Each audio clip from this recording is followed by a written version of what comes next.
ഞാൻ പറയട്ടെ, 5-ലധികം സ്ഥലങ്ങളിൽ ആണോ പെണ്ണോ എന്ന് പരാമർശിക്കാതെ സാക്ഷികളെക്കുറിച്ച് മാത്രം പറയുന്നുണ്ട്. ഒരു സ്ഥലത്ത് മാത്രം അല്ലാഹു പറയുന്നു, 2 സ്ത്രീ സാക്ഷികൾ ഒരു പുരുഷ സാക്ഷിക്ക് തുല്യമാണ്. അത് 2-ാം അധ്യായം സൂറ ബഖറയിലെ 282-ാം വചനമാണ്. അത് ഖുർആനിലെ ഏറ്റവും വലിയ അധ്യായത്തിലെ ഏറ്റവും വലിയ വചനമാണ്. അല്ലാഹു ഖുർആനിൽ പറയുന്നു, യാ അയ്യുഹല്ലദീന ആമനു, ഹേ വിശ്വസിച്ചവരെ, ഒരു നിശ്ചിത അവധി വെച്ചുകൊണ്ട് നിങ്ങൾ അന്യോന്യം വല്ല കടമിടപാടും നടത്തിയാൽ നിങ്ങൾ അത് എഴുതി വെക്കേണ്ടതാണ്. നിങ്ങളിൽപ്പെട്ട 2 പുരുഷന്മാരെ സാക്ഷി നിർത്തുക.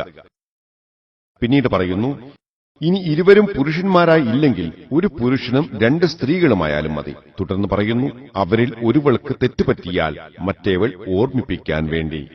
ഇത് ഖുർആനിക വചനം. ഈ ഖുർആനിക വചനം സാമ്പത്തിക ഇടപാടിനെക്കുറിച്ച് മാത്രമാണ് പറയുന്നത്, വേറെ ഒന്നിനെക്കുറിച്ചുമല്ല.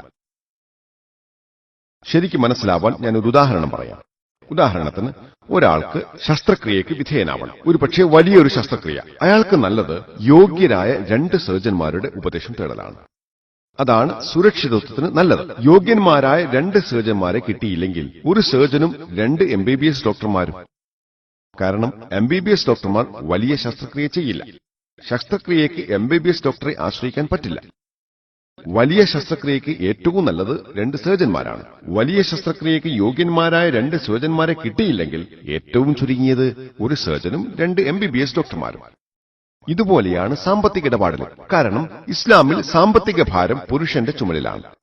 സ്ത്രീകൾ ഒരു സാമ്പത്തിക ഭാരവും എടുക്കേണ്ടതില്ല. വിവാഹത്തിന് മുൻപ് പിതാവിന്റെയും സഹോദരന്റെയും, വിവാഹശേഷം ഭർത്താവിന്റെയും മക്കളുടെയും ബാധ്യതയാണ് സ്ത്രീകൾക്കുള്ള വസ്ത്രവും താമസവും ഭക്ഷണവും നൽകൽ. ഇത് കാരണം ഇസ്ലാമിക സമൂഹത്തിൽ സ്ത്രീയുമായി താരതമ്യം ചെയ്യുമ്പോൾ പുരുഷന് സ്ത്രീയേക്കാൾ സാമ്പത്തിക ബോധമുണ്ടാവും. ഇത് കാരണം സാമ്പത്തിക ഇടപാടിൽ 2 പുരുഷന്മാരെ സാക്ഷികളാക്കുക. 2 പുരുഷന്മാർ ഇല്ലെങ്കിൽ ഒരു പുരുഷനും 2 സ്ത്രീകളും.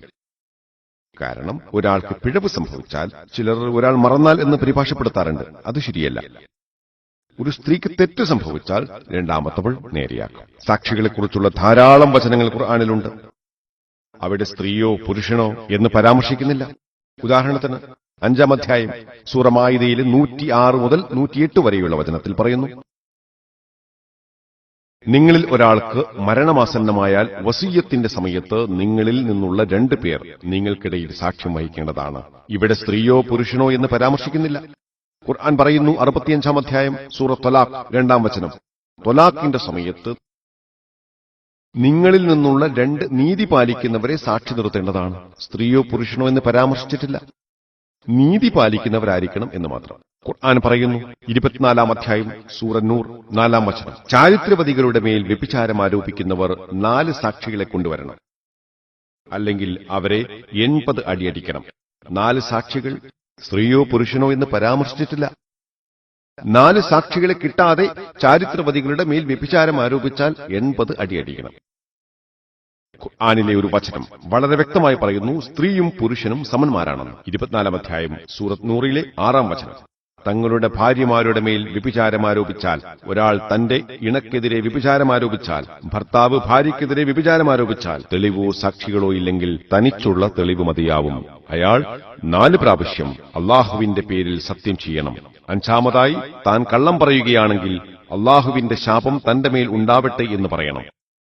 ഉടനെ അടുത്ത വചനം പറയുന്നു, സൂറത്ത് നൂറിലെ 8-ാം വചനം പറയുന്നു, ഭാര്യ അവൾക്ക് സാക്ഷികളില്ലെങ്കിൽ അവളുടെയും തനിയെയുള്ള തെളിവ് മതിയാവുന്നതാണ്. അവൾ 4 പ്രാവശ്യം സത്യം ചെയ്താൽ 5-ാമതായി അവൾ പറയുന്നത് സത്യമാണെങ്കിൽ അള്ളാഹുവിന്റെ കോപം തന്റെ മേൽ ഭവിക്കട്ടെ എന്ന് പറയണം. ഇവിടെ ഖുർആൻ വളരെ വ്യക്തമായി പറയുന്നു, ഒരു സ്ത്രീ ഒരു പുരുഷന് തുല്യമാണ്. ഇതിന്റെ അടിസ്ഥാനത്തിൽ അധിക കർമ്മശാസ്ത്ര പണ്ഡിതരും അംഗീകരിക്കുന്നു, അതായത് സാമ്പത്തിക ഇടപാടിൽ മാത്രമാണ് 2 സ്ത്രീകൾ ഒരു പുരുഷന് തുല്യമാവുന്നത്. ചില നിയമവിദഗ്ധർ പറയുന്നു, കൊലപാതക കേസുകളിൽ സ്ത്രീയുടെ പ്രകൃതി അനുസരിച്ച് തെളിവ് നൽകാൻ പ്രയാസമാകും. അവിടെയും 2 സ്ത്രീകൾ ഒരു പുരുഷന് തുല്യമാണ്. പക്ഷെ മറ്റെല്ലാ കേസുകളിൽ ഒരു സ്ത്രീ സാക്ഷി ഒരു പുരുഷ സാക്ഷിക്ക് തുല്യമാണ്. ഉദാഹരണത്തിന്, റമദാൻ മാസം ആരംഭിക്കാൻ ചന്ദ്രപ്പിറവി കണ്ടതായി ഒരു സാക്ഷിയും റമദാൻ മാസം അവസാനിക്കുന്ന ചന്ദ്രപ്പിറവിക്ക് 2 സാക്ഷികളും വേണം. ഇത് സ്ത്രീയോ പുരുഷനോ എന്ന് വ്യത്യാസമില്ല. ചില രാജ്യങ്ങളിൽ മാത്രം പുരുഷന് താടിയുണ്ടായാൽ മാത്രമേ സാക്ഷിയായി അംഗീകരിക്കുകയുള്ളൂ. എനിക്ക് ശക്തിയായ ഒരു വാദമുണ്ട്. അതായത്